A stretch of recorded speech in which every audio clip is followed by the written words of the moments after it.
And తర్వాత supplement compulsory అనుకున్నప్పుడు iron deficiency కానీ హిమోగ్లోబిన్ తక్కువ ఉన్నప్పుడు సిరప్స్ కూడా ఉంటాయి. ప్లస్ కాడ్ లివర్ ఆయిల్ టైప్లో లివర్ ఆయిల్స్ ఉంటాయి.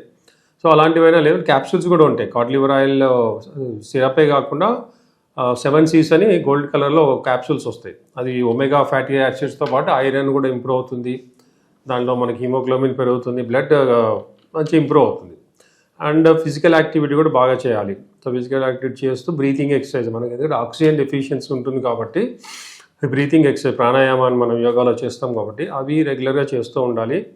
అండ్ వీలైనంత వరకు ఏంటంటే లేజీగా పడుకోవడం కంటిన్యూగా చేయడం వల్ల కూడా ఈ ఆక్సిజన్ లెవెల్స్ తగ్గిపోతాయి. బాడీ యాక్టివ్గా ఉండి ఫిజికల్ యాక్టివిటీ అండ్ ఎండకు కూడా ఎక్స్పోజ్ అవ్వాలి. ఎండకు ఎక్స్పోజ్ అవుతే కూడా బాడీ యాక్టివిటీ అవుతుంది, మళ్ళీ ఈ సెల్స్ అనేది యాక్టివేట్ అవుతాయి, ఇవన్నీ పర్ఫెక్ట్గా అవుతాయి.